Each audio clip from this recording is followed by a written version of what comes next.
আরও একটি নতুন সকাল, নতুন করে দেখা সবকিছু। স্বাগত জানাই ৭১ সকালে, আপনাদের সাথে আছি সৈয়দ ইশতিয়াক রেজা। আশা করি ভালো আছেন। দর্শক, দিনের শুরুর এই অনুষ্ঠানে নানা আলোচিত সংবাদ আর বিষয় নিয়ে থাকে বিশ্লেষণ, থাকে আমন্ত্রিত অতিথির সাথে আলাপচারিতা।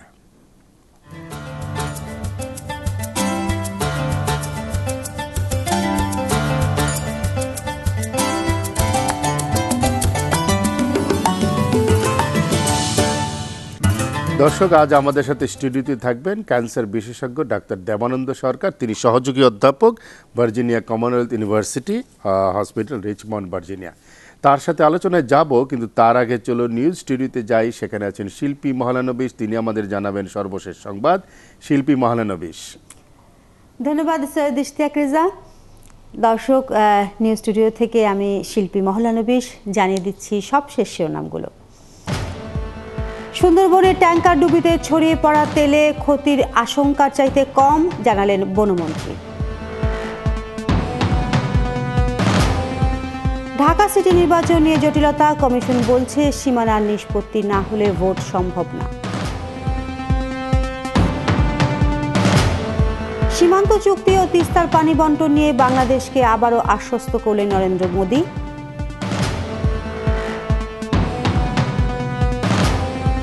অস্ট্রেলিয়াতে ৮ শিশু কিশোরকে ছুরি মেরে হত্যা, স্কুল ট্র্যাজেডিতে এখনো কাঁদছে পাকিস্তান।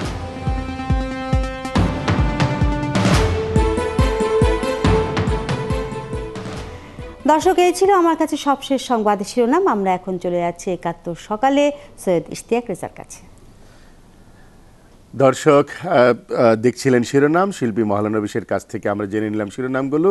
ফিরছি স্টুডিওতে। আমাদের সাথে আছেন ক্যান্সার বিশেষজ্ঞ ডাক্তার দেবানন্দ সরকার। তিনি কিন্তু একই সাথে একজন লেখক, লেখালেখি করেন, ছোট গল্প তার প্রিয় বিষয়। দেবানন্দ সরকার, আপনাকে স্বাগত আমাদের স্টুডিওতে। অনেক ধন্যবাদ। আপনি কেমন আছেন? আমরা আছি ভালো, এবং ডাক্তার দেখলে আমরা অনেক ভালো অনুভব করি যে আমাদের সাথে একজন ডাক্তার আছেন। আশ্বস্ততার জায়গা অনেক। তো আপনি তো দীর্ঘদিন আমেরিকায় আছেন, ক্যান্সার নিয়ে কাজ করেন, এবং আমরা দেখতে পাচ্ছি সারা পৃথিবীতেই, বাংলাদেশেও ইদানিং ক্যান্সার একটি বিশেষ মরণঘাতী ব্যাধি হিসেবে দাঁড়িয়ে গেছে। এবং আগে যেটা এত দেখা যায়নি, যে ঘরে ঘরে ক্যান্সার। হয়তো দুটো কারণ হতে পারে। একটা হলো ডিটেকশন প্রবলেম ছিল, হয়তো জানা যেত না, কিংবা আরেকটা হলো সত্যি প্রকোপটা বেড়েছে। এই কথা কি সত্য যে ক্যান্সার হ্যাজ নো আনসার? কথাটা কতটা সত্য? না, সেটা ঠিক না। সেটা ঠিক না এই কারণে, কখন ডায়াগনোসিস হচ্ছে সেটা একটা ইম্পর্ট্যান্ট ব্যাপার। আমি এর মধ্যেই আমেরিকান অ্যাসোসিয়েশন অফ ক্যান্সার রিসার্চের কনফারেন্স থেকে এলাম। ওখানে ব্রেস্ট ক্যান্সার পেশেন্ট আছেন যারা অ্যাকচুয়ালি অ্যাডভোকেট। তারা ক্যান্সার নিয়ে রিসার্চের ব্যাপারে তারা অ্যাডভোকেসি করেন। 24 বছর ব্রেস্ট ক্যান্সার নিয়ে বেঁচে আছেন। হ্যাঁ, তো কখন ডায়াগনোসিস হচ্ছে এবং কোথায় ক্যান্সারটা হচ্ছে সেটাও একটা ইম্পর্ট্যান্ট ব্যাপার। কোন অর্গানে হচ্ছে। আমাদের মতো দেশের যেটা একটা মেজর প্রবলেম হচ্ছে যে ক্যান্সার যে সমস্ত সিমটম নিয়ে শুরু হয় সেগুলো এত ভেইগ যে অনেক সময় লোকজন সেটাকে খুব একটা গুরুত্ব দেন না। হয়তো বা একটু হালকা পেটে ব্যথা করছে, একটু কাশি হচ্ছে, 6 মাস 1 বছর সেটাকে ইগনোর করেন। তো যখন ডায়াগনোসিসটা হয় তখন এত অ্যাডভান্সড পর্যায়ে চলে আসে, লেট হয়ে যায়। হ্যাঁ, তখন আর কিছু করার থাকে না। যদি ডায়াগনোসিসটা আর্লি হয়, এখন আসলেই চিকিৎসা আছে, সম্ভব, আসলেই চিকিৎসা আছে। এবং আমরা যারা কাজ করছি কিন্তু সেটাই, এই সিচুয়েশনটাকে আরও ইমপ্রুভ করার জন্য। ক্যান্সার যদি একটা জায়গায় সীমাবদ্ধ থাকে তখন সেটাকে অপারেশন করে রিমুভ করে ফেলা যায়। তার সাথে আপনার লোকালি রেডিওথেরাপি দেওয়া হয়, একটু কেমোথেরাপি দেওয়া হয়। মূল প্রবলেমটা হয় যখন অ্যাডভান্সড ক্যান্সারের ক্ষেত্রে, যখন সেটা ছড়িয়ে পড়ে। তো আমরা এখন কিন্তু মূলত কাজ করছি যে এই যে অ্যাডভান্সড ক্যান্সার যেটা ছড়িয়ে পড়েছে, যেটা মেটাস্টাসিস হয়ে গিয়েছে, সেখান থেকে একটা রোগীকে কি করে নিরাময় করা যায়, এটা হচ্ছে আমাদের এখনকার চ্যালেঞ্জ। আমরা চেষ্টা করছি যে দুটো দিক নিয়ে কাজ হচ্ছে। একটা হচ্ছে অ্যাওয়ারনেস, মানুষকে সচেতন করা যে একজন রোগীর যখন একটা সিমটম হচ্ছে তখন সে যেন সাথে সাথে ডাক্তারের সাথে যোগাযোগ করে, এবং রোগীদেরকেও এটা বোঝানো যে ক্যান্সার মানেই হচ্ছে ডেথ সেন্টেন্স না, যে ক্যান্সার মানেই life is not ended here. Exactly, যে ক্যান্সার থেকেও ফিরে আসা সম্ভব। এবং সেটা করতে হলে নিজেকে সচেতন থাকতে হবে, আমাদের লাইফস্টাইল ইমপ্রুভমেন্টের একটা ব্যাপার এই আছে। লাইফস্টাইলে আসবো, কিন্তু তার আগে আপনি সিমটমের কথা বলছিলেন। নিশ্চয়ই। কোন কোন সিমটম বা উপসর্গগুলো হলে মনে হতে পারে যে ক্যান্সার হয়েছে? ক্যান্সার হলে সাধারণত যেগুলো হয়, যে খুব একটা লো গ্রেড ব্যথা, হ্যাঁ, বিশেষ করে পেটে যদি হয়, পেটের কোনো অর্গানে লো গ্রেড ব্যথা হচ্ছে, যদি লাংসে হয় খুসখুসে কাশি হচ্ছে।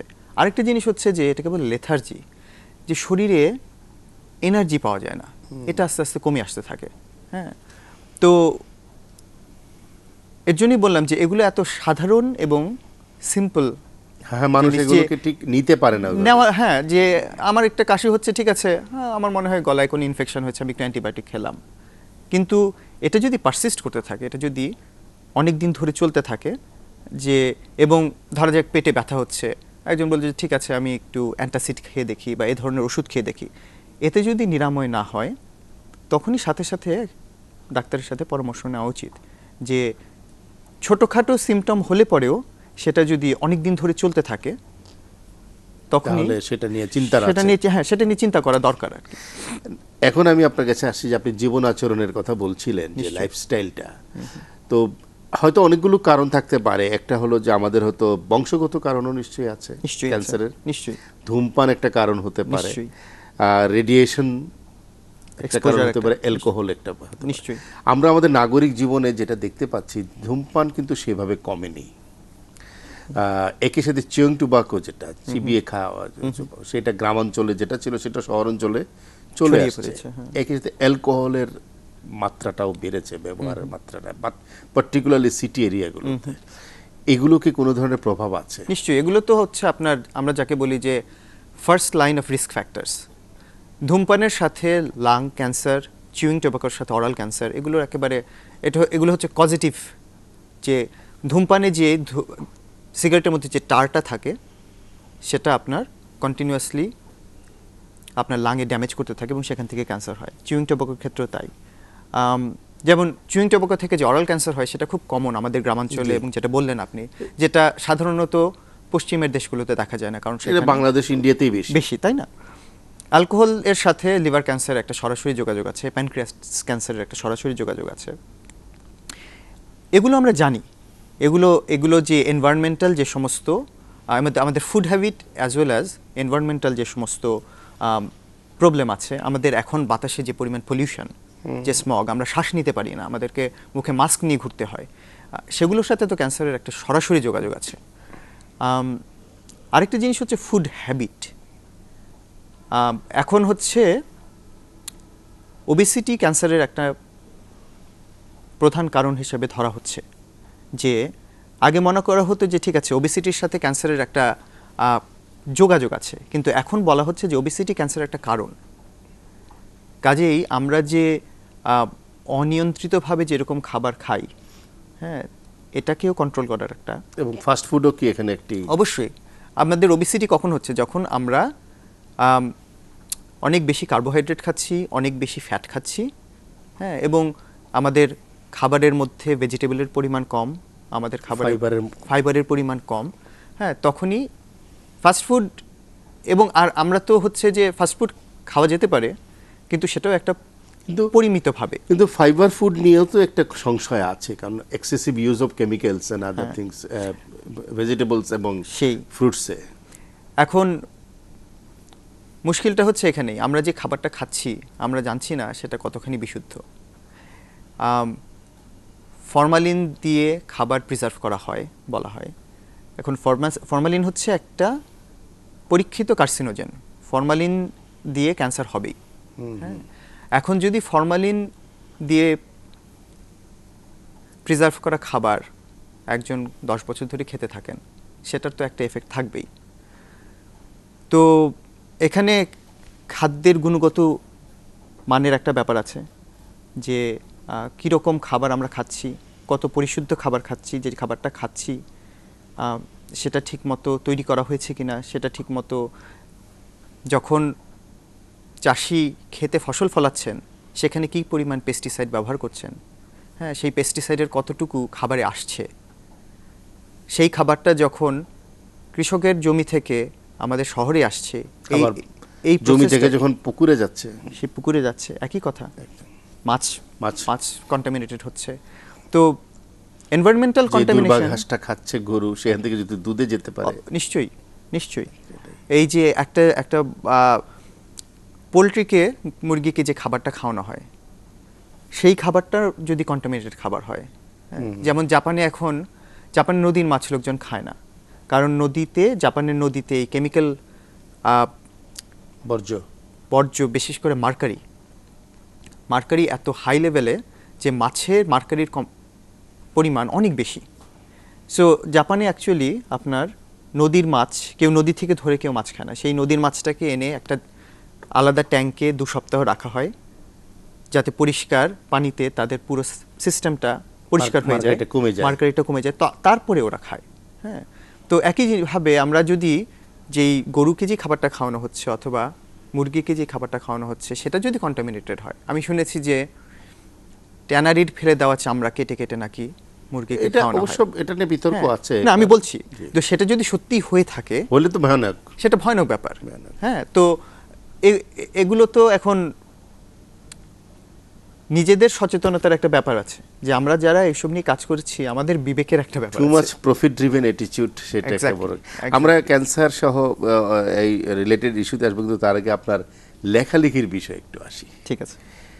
সামনে বই মেলা এবং আপনি একজন লেখক, এবার মেলায় কি আপনার কোনো বই বের হচ্ছে? আমার এই বইটা অ্যাকচুয়ালি বের হয়ে গেছে, কারণ আমি এখন দেশে এসেছি বলে, কিন্তু এটা মেলায় যাবে। এটা হচ্ছে ছোট গল্পের সংকলন, ধুলো আর হীরের সিম্ফনি। 12টি ছোট গল্প। এটা অনন্যা প্রকাশনী থেকে বের হয়েছে। মূলত আমরা যারা প্রবাসী আছি, অভিবাসী মানুষ, তাদের জীবন যন্ত্রণার গল্প, যে আমরা কি প্রতিকূলতা মধ্যে দিয়ে যাই এবং একই সাথে আমরা প্রবাস জীবনটা কি করে উপভোগ করি। এটা একেবারে নেগেটিভ বই না। আচ্ছা। যে প্রবাসী জীবন আমাদেরকে কি করে তৈরি করে, আমরা কি করে এর মধ্যে থেকে আমরা বেঁচে আছি। সেখানে বাস করেন যারা, তাদের জীবনেরও তো একটা কেমিস্ট্রি আছে, তাদের জীবনের কেমিস্ট্রি আছে, এবং সেই কেমিস্ট্রিটার সাথে এখন তো হচ্ছে বিশ্বায়নের যুগ। এখন প্রবাসী জীবন বলে অ্যাকচুয়ালি কিছু নেই। আমরা আমার ঘরের ড্রয়িং রুমে বসে 71 টিভি আমি দেখতে পাচ্ছি।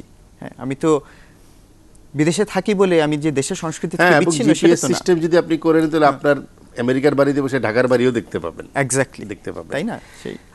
সেই সমস্ত জীবন কথাই উঠে এসছে এই গল্পগুলোতে। কটি গল্প আছে এখানে? 12টি গল্প আছে, এবং অনেক গল্পই আছে যেখানে প্রবাস এবং বাংলাদেশের দুটো সম্মিলনও আছে, রিলেশনও আছে। নিশ্চয়ই আপনার সাথে আলোচনা আছে আমাদের, কিন্তু তার আগে আমরা একটু ঘুরে আসি। দর্শক, আমাদের সঙ্গে রবীন্দ্র সরোবর থেকে যুক্ত আছেন সহকর্মী সৌমিত্র মজুমদার। 71 সকালে আপনাকে স্বাগত। আপনি সকাল থেকে আছেন, যারা এসছেন প্রাতঃভ্রমণে, আজ ছুটির দিন অনেকটা, শনিবার। মানুষ নিশ্চয়ই এখনও সুন্দরবন, পাকিস্তানের শিশু হত্যা যা হয় এসব নিয়ে আলোচনা করছেন। আপনার সাথে কোন বিষয়ে প্রতিক্রিয়া জানিয়েছে এবং কি কি ধরনের প্রতিক্রিয়া পেয়েছি আমরা? আসলে আমাদের সাথে যাদের কথা হয়েছে তারা মূলত সুন্দরবন এবং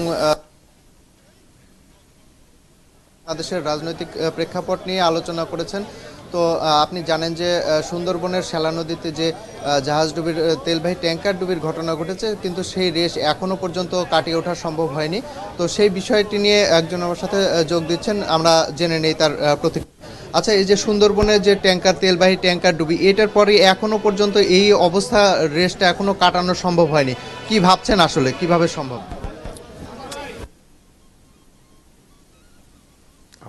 সেটা এখনো পশু পাখি মাছ এগুলো মারা যাচ্ছে, এখন কিভাবে প্রতিকার, আমি আপনারা জানতে চান কিভাবে এটা প্রতিকার করা উচিত গভর্নমেন্টের পক্ষ থেকে এটা তাদের পরিবেশ মানে বন ও পরিবেশ মন্ত্রণালয় থেকে তাদের একটা উদ্যোগ নেওয়া উচিত, যাতে এই পানি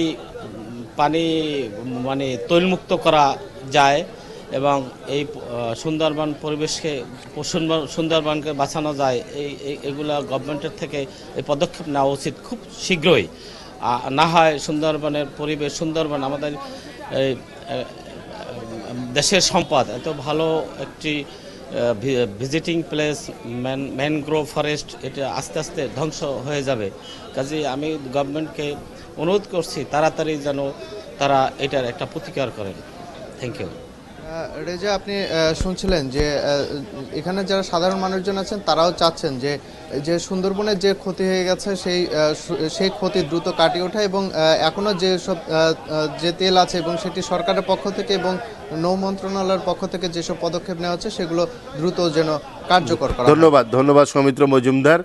আমরা মানুষের উদ্বেগের কথা জানলাম এবং এই উদ্বেগটা খুব স্বাভাবিক, কারণ সুন্দরবন আমাদের প্রাণের সম্পদ, বাংলাদেশের সবচেয়ে বড় প্রাকৃতিক সম্পদ। সেই সম্পদ সুরক্ষার কথা বলেছেন তারা।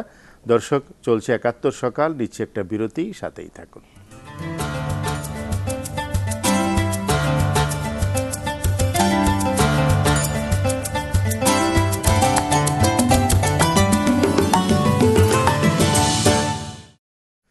দর্শক আছেন ৭১-এ, চলছে ৭১ সকাল। চলুন জেনে আসি আজকের পত্রিকাগুলোর প্রধান প্রধান শিরোনাম। শুরুতেই আছে দৈনিক প্রথম আলো। প্রথম আলোর শিরোনাম, উন্নয়নের সঙ্গে তাল মিলিয়ে এগোতে পারেনি রাজনীতি, BRAC institute of governance and ডেভেলপমেন্টের গবেষণা প্রতিবেদন। শিক্ষক কর্মচারী নিয়োগে অনিয়ম, শেরেবাংলা কৃষি বিশ্ববিদ্যালয়।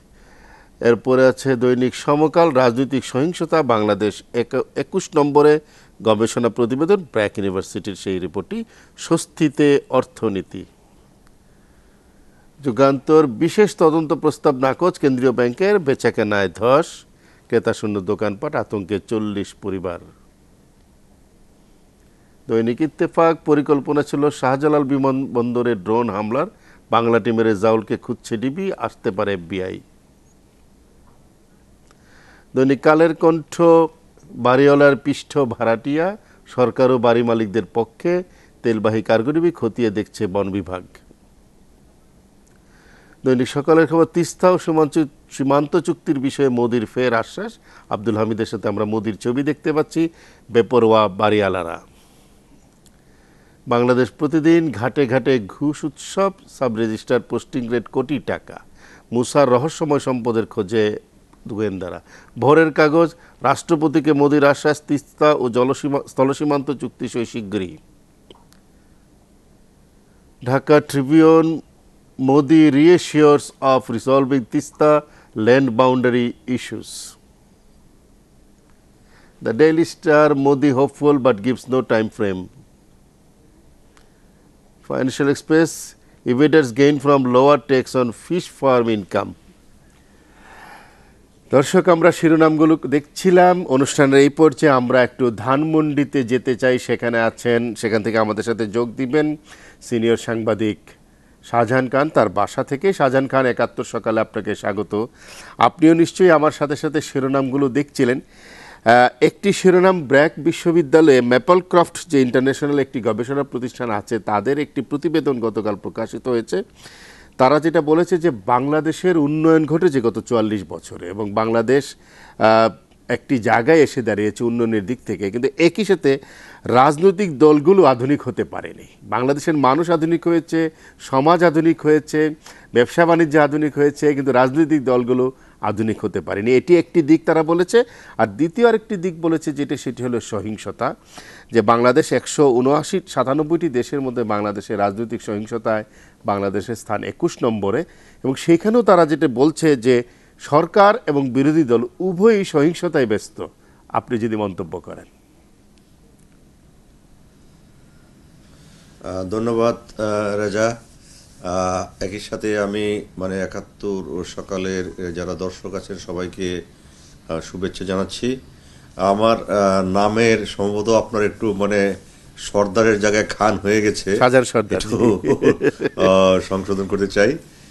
যে ধন্যবাদ, বেশি পরিচয় হইলে যা হয় আর কি, সেটাই। তো আপনি যে কথা বলেছেন খুবই গুরুত্বপূর্ণ।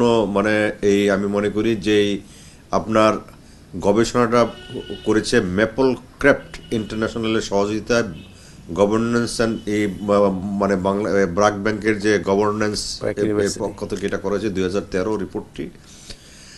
আপনার যেটা আজকের সমাজে আমরা যে জিনিসটি দেখছি, যে আমরা যদি গ্রামের গঞ্জে যাই এবং শহরেও যারা থাকি, দেখবেন যে সমাজ দেশ অনেকটা এগিয়ে যাচ্ছে, কিন্তু রাজনৈতিকভাবে আমরা পিছিয়ে পড়ছি। এই কথাটা কিন্তু সত্য। আপনার রাজনৈতিক হানাহানি, সহিংসতা, সংঘাত, সংঘর্ষ এইগুলি কিন্তু চলেই আসছে এবং এটা চলছে, এবং আগামী দিনে যে এটা থেমে থাকবে এমন কোনো আমরা লক্ষণ দেখি না। কিন্তু সামাজিক যে ইন্ডিকেটর, সামাজিক যে সূচকগুলি আছে, সেই সূচকগুলিতে কিন্তু আমরা অনেক এগিয়ে আছি। এবং বিশ্ব অর্থনীতিবিদ এই কথা বারবার বলছেন। আমার মনে হয় যে প্রতিবেদনটি তুলে ধরা হয়েছে, যে এই প্রতিবেদনটি অনেকটি মানে সত্য, এবং এটাও সত্য যে সহিংসতা, রাজনৈতিক সহিংসতা যে কথাটা বলা হয়েছে 21 নম্বরে বাংলাদেশের স্থান, যেটাতে একটা ঝুঁকিপূর্ণ রাষ্ট্র হিসেবে বাংলাদেশকে আখ্যায়িত করা হয়েছে। এবং এর জন্য আপনার যেটা বলা হয়েছে যে আওয়ামী লীগের 58% এবং বিএনপির 76% এবং ছাত্রলীগের আপনার এটা 17%কে দায়ী করা হয়েছে এই সহিংসতার জন্য। তবে আমি এইখানে সহিংসতার স্থানে একটি কথা বলতে চাই, যে বিএনপি, আওয়ামী লীগ এবং ছাত্রলীগই সহিংসতা করে, কিন্তু এই যে গত আপনার বছর 2013-তে জামাত এবং মৌলবাদী গোষ্ঠী যে সহিংসতা করেছে, সহিংসতার কথাটা কিন্তু সেখানে উঠে আসে নাই। 2013 সালে কিন্তু আপনার পুরো অর্ধটাই, শেষ অর্ধেকই আপনার পুরাটাই আপনার মানে, এবং গত বছর, এই বছরের জানুয়ারিতে যে সহিংসতাগুলি হয়েছে, এটা কিন্তু জামাত এবং মৌলবাদীদের অনেকটা মদদে হয়েছে, সেই বিষয়টি উল্লেখ করে আসে নাই। তা আমি এটা যেই কথাটা, প্রতিবেদনটায় যেটা আছে আরও, সেটি হচ্ছে যে বাংলাদেশের আধুনিক গণতন্ত্র এবং সংবিধান রক্ষায় দুটি দলকে, আওয়ামী লীগ এবং বিএনপিকে বড় বাধা হিসেবে উল্লেখ করা হয়েছে। এটা আপনার, আমি এই ব্যাপারে আমার মন্তব্য হলো যে আওয়ামী লীগ, বিএনপি এই দেশ শাসন করে আসছে বেশ কিছুদিন ধরে, এটা সত্য, মানে কিন্তু শুধু তারা দুটি দলই যে দায়ী, এর মধ্যে কিন্তু আমি মানে অন্যরকম একটা মানে বিশ্লেষণ খুঁজে পাচ্ছি। কারণ আপনি জানেন যে বাংলাদেশে এক ধরনের ঘটনা আছে, যে বিরোধ আছে, যে বা বক্তব্য আছে, দুটি দলের কারণে অনেক কিছু হচ্ছে না, অনেক কিছু বাধাগ্রস্ত হচ্ছে। এই দুটি দলকে যদি দূরে সরিয়ে রাখা যায়, তাহলেই আপনার দেশে অনেক কিছু হবে। আপনার দুটি দল যদি না থাকে, তা আপনার আর দল কারা, এটা কিন্তু বুঝতে হবে। তো এইখানে আমার মনে হয় যে সিভিল সমাজ, সোসাইটি, যেটা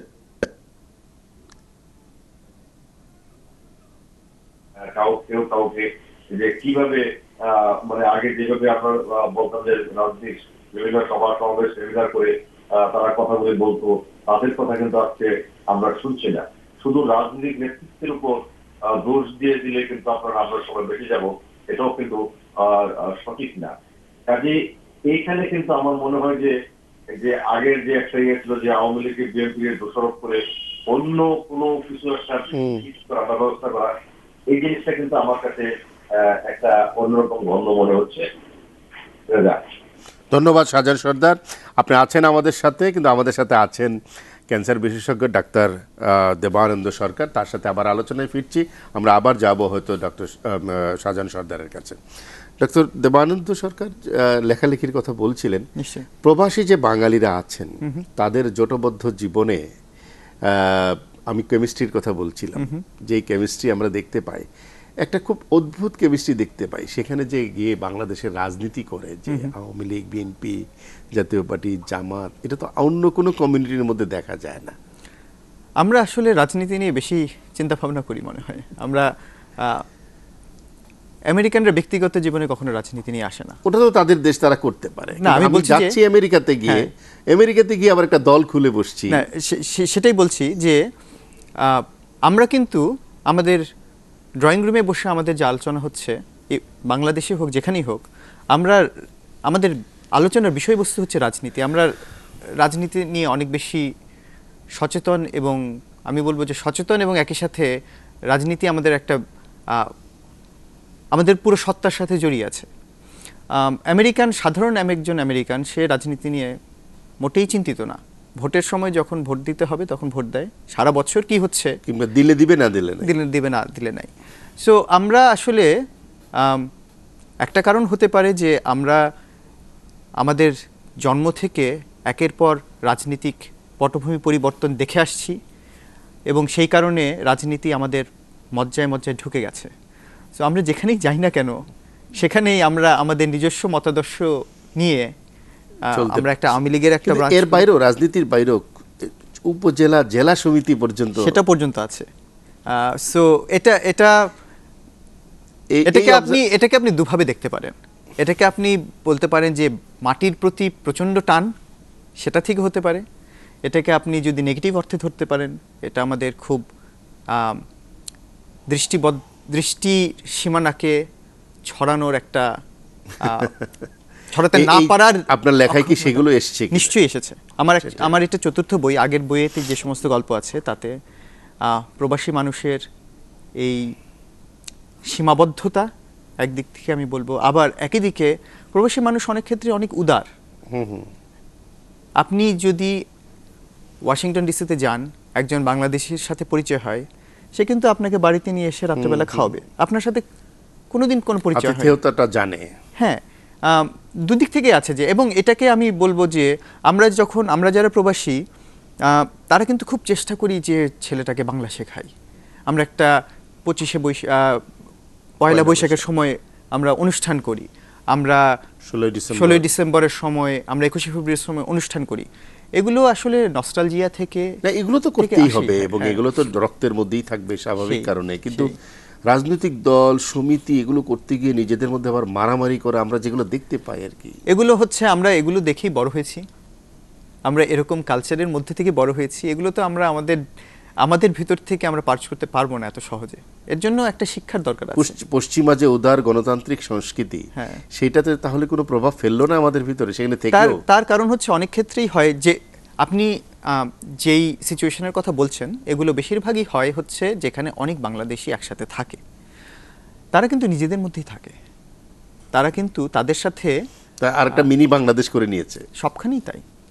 আপনি যদি যান, বাংলাদেশি দোকান আছে জ্যাকসন হাইটস, হ্যাঁ, সেখানে আপনি রাস্তায় দাঁড়িয়ে মুক্ত কণ্ঠে আওয়ামী লীগ বিএনপি নিয়ে ঝগড়া করতে পারেন, কেউ কিছু বলবে না। কিস্তি করা যাবে, তাও করা যাবে, সেটাও করছে লোকজন।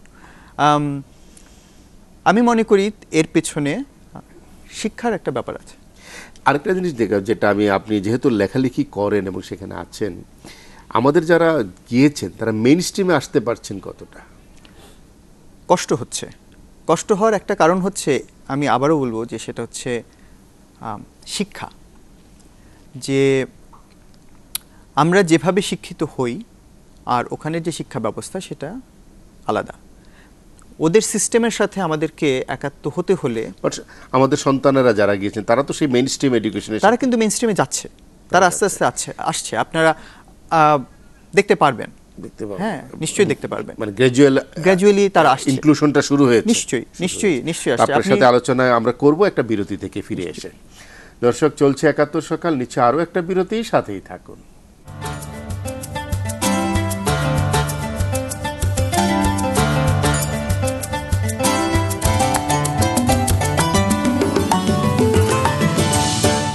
দর্শক আছেন ৭১-এ, চলছে ৭১ সকাল। আপনারা জানেন যে অস্ট্রেলিয়াতে গতকাল শিশু হত্যার একটি ঘটনা ঘটেছে। ক্যানস প্রদেশে ৮ জন শিশুর হত্যাকাণ্ডের ঘটনাটা আমরা জানি। দেশটির উত্তর কুইন্সল্যান্ডের এক বাড়িতে ৮ শিশুর এই লাশ পেয়েছে পুলিশ, যাদের চুরি মেরে হত্যা করা হয়েছে। এ বিষয়ে কথা বলতে আমরা এখন চলে যাচ্ছি সিডনিতে প্রবাসী সাংবাদিক ফজলুল বারীর কাছে। তিনি আমাদের জানাবেন এই ঘটনার সর্বশেষ অবস্থা। ফজলুল বারী, ৭১ সকালে আপনাকে স্বাগত। আমরা ৮টি শিশু হৃদয় বিদারক হত্যার ঘটনা জানি, আপনি সর্বশেষ আমাদের কি জানাতে পারেন এই বিষয়ে? রেজা, আপনাদের সবাইকে ধন্যবাদ। এখানে সর্বশেষ আপডেটটা হচ্ছে যে ঘটনাটা ঘটেছিল শুক্রবার। সেই ঘটনার সময় যে আহত মহিলাকে ওই বাড়ি থেকে উদ্ধার করা হয়েছিল, ওই আহত মহিলাকে ওই বাচ্চাদের হত্যাকারী হিসেবে চিহ্নিত করে তাকে গ্রেফতার করা হয়েছে।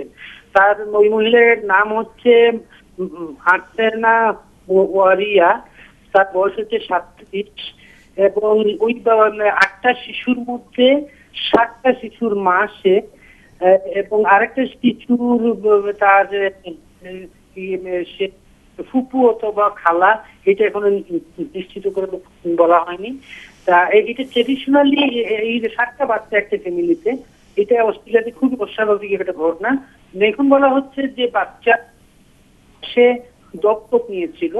এই ধরনের ফ্যামিলি যারা থেকে বিভিন্ন দ্বীপ দেশ থেকে আসে, ট্রেডিশনালি এরা কিন্তু বাচ্চাদের দত্তক নেয়, এবং বাচ্চাদের দত্তক যখন নেয় তখন নানা ধরনের গভর্নমেন্ট সাপোর্টও পায় তারা।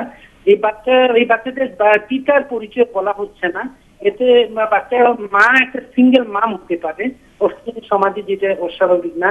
এখন প্রতিবেশীরা বলছেন তারা দুদিন ধরে খেয়াল করছিলেন এই মহিলা তার বাড়ির কিছু জিনিসপত্র অন্যদিকে সরাচ্ছিল, তখন তারা বুঝতে পারেনি এটা কি হতে পারে। আরেক প্রতিবেশী বলেছেন সে খুবই মানসিক অস্থিরতায় ভুগছিল মনে হচ্ছিল, আমরা মনে হয় সঠিকভাবে সাপোর্ট দিতে পারিনি, তার জন্য এমন কোনো ঘটনা ঘটতে পারে। আপনি একটা জিনিস আপনাদের শেয়ার করতে চাই যে অস্ট্রেলিয়াতে বাচ্চাদের এবং বয়স্ক মানুষের দায়িত্ব কিন্তু রাষ্ট্রের। এই বাচ্চার জন্ম থেকে 18 বছর বয়স পর্যন্ত তার যাবতীয় খরচ কিন্তু রাষ্ট্র বহন করে। এই বাচ্চাদের জন্য সম্ভবত রাষ্ট্র থেকে এই মা সুবিধা পাচ্ছিলেন। এই গভর্নমেন্ট, নতুন গভর্নমেন্ট ক্ষমতায় আসার পরে বাচ্চাদের জন্য যে সুবিধাটা দেওয়া হচ্ছিল সেখানে অনেক টাকা কমানোর একটা ঘোষণা দিয়েছে বাজেটে। এখান থেকে কোনো হতাশা হতে পারে যে আমি এতগুলো বাচ্চা এখন মেনটেন করবো কিভাবে। তো এখন কিন্তু ডিটেলস এখানে পুলিশ থেকে বলা হয়নি। ওই ঘটনার পরে ওই বাড়ি থেকে 20 বছরের একটা ছেলেকে আটক করা হয়েছিল, সম্ভবত ওর মাধ্যমে ক্লুটা পেয়েছে পুলিশ। ওই 20 বছরের বাচ্চা যুবকটা কিন্তু ওই 7টা বাচ্চার কিন্তু ভাই। ধন্যবাদ ফজলুল বারী, আমাদেরকে আপডেট জানানোর জন্য। কথা বলছিলেন সিডনি থেকে প্রবাসী সাংবাদিক ফজলুল বারী অস্ট্রেলিয়ার ক্যান্সের 8 শিশু হত্যার ঘটনায়। দর্শক, অনুষ্ঠানের এই পর্যায়ে আমরা আবার আমাদের সাথে যোগ দিচ্ছেন ধানমন্ডির নিজ বাসা থেকে সিনিয়র সাংবাদিক শাহজাহান সর্দার। শাহজাহান সর্দার, আপনাকে আরেকবার স্বাগত। রাষ্ট্রপতির ভারত সফর, আপনি জানেন আমাদের রাষ্ট্রপতি এই মুহূর্তে ভারতে অবস্থান করছেন এবং সেখানে ভারতের প্রধানমন্ত্রী নরেন্দ্র মোদী তার সাথে দেখা করেছেন এবং যেটি বলেছেন যে বাংলাদেশই ভারতের কাছে সবচেয়ে গুরুত্বপূর্ণ। নরেন্দ্র মোদী আসার পরে যে ধরনের সমীকরণ আশা করে গিয়েছিল, দেখা যাচ্ছে যে না, নরেন্দ্র মোদীর একটি প্রচেষ্টা আছে প্রতিবেশীদের সাথে, বিশেষ করে বাংলাদেশের সাথে সম্পর্ক উন্নয়নের। আপনি কিভাবে দেখছেন বিষয়টি?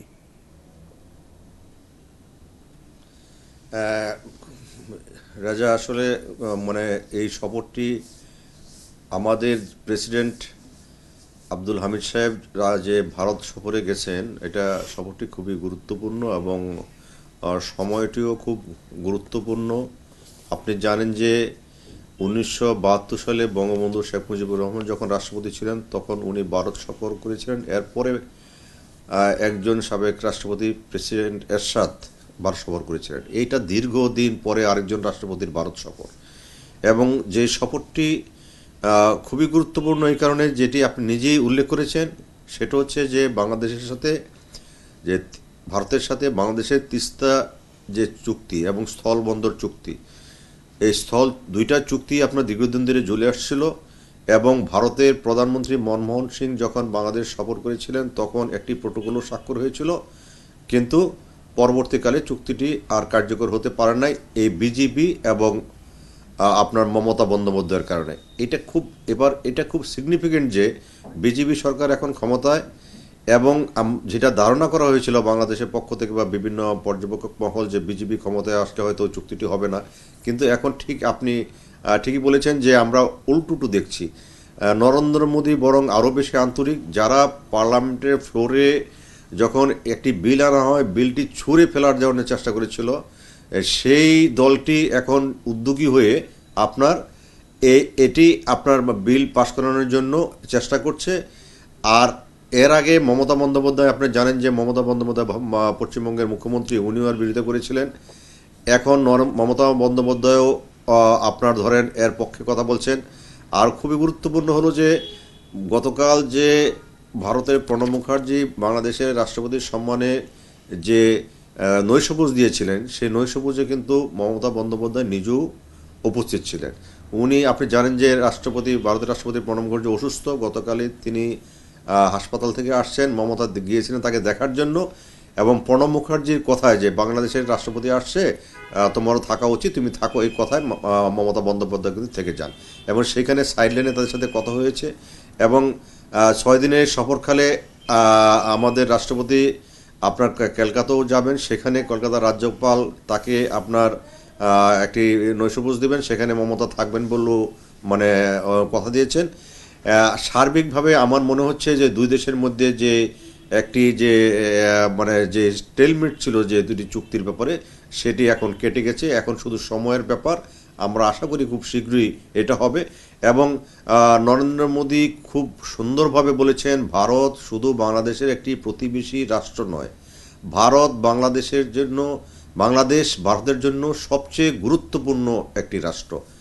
আমরা এই যে গুরুত্বপূর্ণ এবং সৎ প্রতিবেশী দুটো নিয়ে আমরা থাকতে চাই। এবং আমাদের আমি একজন মুক্তিযোদ্ধা হিসাবে আমি ভারতের প্রতি কৃতজ্ঞতা প্রকাশ করি যে মুক্তিযুদ্ধে। ধন্যবাদ শাহজাহান সর্দার, আপনাকে অনেক ধন্যবাদ 71 সকালে আমাদের সাথে যোগ দেওয়ার জন্য।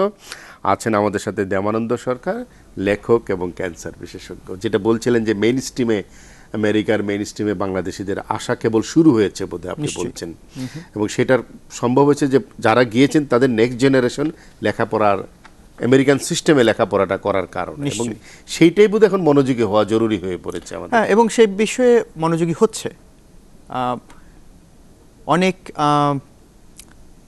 অনেক প্রবাসী বাবা মা গিয়েছেন, তারা অনেক পরিশ্রম করেছেন, কিন্তু পরিশ্রমটার কারণটাই কিন্তু যে ছেলেমেয়েরা যাতে আমেরিকান মেইনস্ট্রিম এডুকেশন থেকে টপ লেভেলের এডুকেশন নিয়ে বের হয়ে দাঁড়িয়ে যেতে পারে। আমরা প্রায় শেষ পর্যায়ে আছি, কিন্তু আপনার কাছে তো যেহেতু আপনি আছেন, ক্যান্সার নিয়ে আমাদের কিছু আলোচনা বাকি রয়ে গেছিল। একটা হলো সুষম খাদ্য এবং ব্যায়াম চর্চা, এইটা কি ক্যান্সারে কোনো ধরনের ইতিবাচক প্রভাব ফেলে? পুরোপুরি। এটা হচ্ছে, আমরা যতই ওষুধ খাই না কেন, ওষুধ হচ্ছে তখনই নিরাময় করতে পারে যখন রোগ হয়েছে। আমাদের মূল লক্ষ্য হতে হবে ওষুধ, রোগের প্রিভেনশন, সেটা হচ্ছে সবচেয়ে মূল্যবান জিনিস। এবং সেটা করতে হলে আমাদেরকে লাইফস্টাইল মডিফিকেশন করতে হবে। ব্যায়াম তো অবশ্যই, এটা একটা আমি বলবো যে এটা প্রত্যেকের জীবনের রুটিন হওয়া উচিত। আমরা যেমন সকালবেলা ঘুম থেকে উঠে দাঁত মাজি, ঠিক একইভাবে ব্যায়ামটাও আমাদের দৈনন্দিন রুটিনের পার্ট হতে হবে। আর খাবারটা তো অবশ্যই, যে আমরা ব্যালেন্স ডায়েট আমরা তো খাই, একটা হচ্ছে যে আমরা অতি পরিমাণে খাই, আমাদের খাওয়ার পরিমাণটা অনেক বেশি, সেটা নিয়ন্ত্রণ করতে হবে। এবং দ্বিতীয়ত হচ্ছে যে আমরা প্রচুর পরিমাণে ভাত খাই, কার্বোহাইড্রেট কাট করতে হবে। কার্বোহাইড্রেট কাট করে সেটাকে সাপ্লিমেন্ট করতে হবে ভেজিটেবল, সবজি এবং প্রোটিন দিয়ে। তো এটা করতে হবে। এটা না করলে পরে আমরা যতই একটা রোগের নিরাময়ের জন্য চেষ্টা করি না কেন। আরেকটা জিনিস দেখতে পাচ্ছি নাগরিক জীবনের আরেকটি সমস্যা আমাদের, যেটা আগে এত দেখা যায়নি, সেটা হলো পুরুষের প্রোস্টেট আর নারীদের জরায়ু। এটারও রিজনটা কি হতে পারে? এটা কিন্তু অ্যাকচুয়ালি আপনি যে সমস্ত ক্যান্সারের কারণ বললেন সেগুলো তো আছেই। আরেকটা কিন্তু হচ্ছে যে আমাদের গড় আয়ু কিন্তু বেড়েছে। আমরা যে ক্যান্সার বেশি দেখতে পাচ্ছি সেটাও কিন্তু একটা কারণ। আগে একজন মানুষ 50 বছর বয়সে মরে যেতেন, আর ক্যান্সার সাধারণত হয় হচ্ছে, বেশিরভাগ ক্যান্সারই একটু বয়সের সাথে তার একটা রিলেশনশিপ আছে। আমরা যেহেতু বেশি দিন বেঁচে থাকছি, এই কারণেই ক্যান্সারও আসছে এবং ক্যান্সারও ডায়াগনোসিস হচ্ছে। তো এটাও একটা কারণ যে আমাদের আয়ু বেড়ে যাওয়ার সাথে সাথে, যেমন ধরুন লিভারের ক্ষেত্রে এটা একটা বেশি প্রযোজ্য। লিভার সিরোসিস থেকে লিভার ক্যান্সার হয়। আগে লিভার সিরোসিস হলে পরে কিন্তু রোগীকে বাঁচানো যেত না, রোগী লিভার সিরোসিস থেকে মারা যেত। প্রোস্টেটের কোনো বিশেষ কারণ আছে কি? প্রোস্টেটের আমি বলবো না কোনো বিশেষ কারণ আছে। প্রোস্টেটের কারণটা হচ্ছে অনেকটা এরকমই যে এই গড় আয়ু বৃদ্ধির সাথে সাথে প্রোস্টেটের ক্যান্সারটাও ডায়াগনোসিস হচ্ছে বেশি। এনভায়রনমেন্টাল যে সমস্ত পলিউশনের কথা আমরা বলি ক্যান্সারের জন্য, বিফের কথা অনেকে বলে, এটা কি ঠিক কিনা? বিফের সাথে প্রোস্টেটের কোনো রিলেশনশিপ নেই। একই সাথে জরায়ুর নেই। কিন্তু এই দুটোই আমরা নাগরিক জীবনেই বেশি দেখতে পাচ্ছি, গ্রামাঞ্চলে অতটা দেখা যায় না। হ্যাঁ, গ্রামাঞ্চলে ওরাল ক্যান্সারটা হয়। হ্যাঁ, নাগরিক জীবনে এই কারণেই যে নাগরিক জীবনে পলিউশন বেশি। হ্যাঁ, তো আপনি যদি একটা স্ট্যাটিস্টিক্স নেন, দেখবেন যে সব ক্যান্সারেরই কিন্তু বেশি হয়েছে। প্রোস্টেট এবং জরায়ু এবং ব্রেস্ট এগুলো হচ্ছে কিছু কিছু বলতে পারেন যে ক্যান্সার প্রোন অর্গান। এখানে এই সমস্ত অর্গানে ক্যান্সার বেশি হয়। হ্যাঁ, কারণ এখানে যে কোষগুলো আছে সেগুলো অনেক বেশি ডিভিশনের মধ্যে দিয়ে নিশ্চয়ই যাতায়াত সময় করে। থাকলে আপনার সাথে নিশ্চয়ই আরো আলোচনা করা যেত, কিন্তু আমাদের নিশ্চয়ই দর্শকরা অনেক উপকৃত হয়েছেন। আমরা প্রায় শেষ পর্যায়ে, আপনি কি দর্শকদের উদ্দেশ্যে কিছু বলবেন? আপনার নিজের কথা আমরা শেষ করতে চাচ্ছি অনুষ্ঠান। আমি বলবো যে আপনারা একটি সুস্থ জীবন যাপন করুন, যেটা একটা হেলদি লাইফস্টাইল মেনটেন করুন। এটা হচ্ছে সবচেয়ে বড় ইম্পর্ট্যান্ট ব্যাপার। সুস্থ দেহের সাথে একটা সুস্থ মনও আসে। শরীর খারাপ থাকলে পরে মনও ভালো থাকে না। এই দুটোর কম্বিনেশন করা খুব জরুরি। ধন্যবাদ দেবানন্দ সরকার ৭১ সকালে আমাদেরকে সময় দেওয়ার জন্য। আপনাকে অসংখ্য ধন্যবাদ এবং ধন্যবাদ এবং আমরা আশা করব আমেরিকাতে আপনি ভালো থাকবেন, বাংলাদেশের মানুষের ভালো প্রতিনিধিত্ব করবেন। নিশ্চয়ই, আপনাকে অসংখ্য ধন্যবাদ। দর্শক, এই ছিল আজকের ৭১ সকালে। জানতে চাই আপনার কথাও, যোগ দিন ৭১ ফেসবুকে।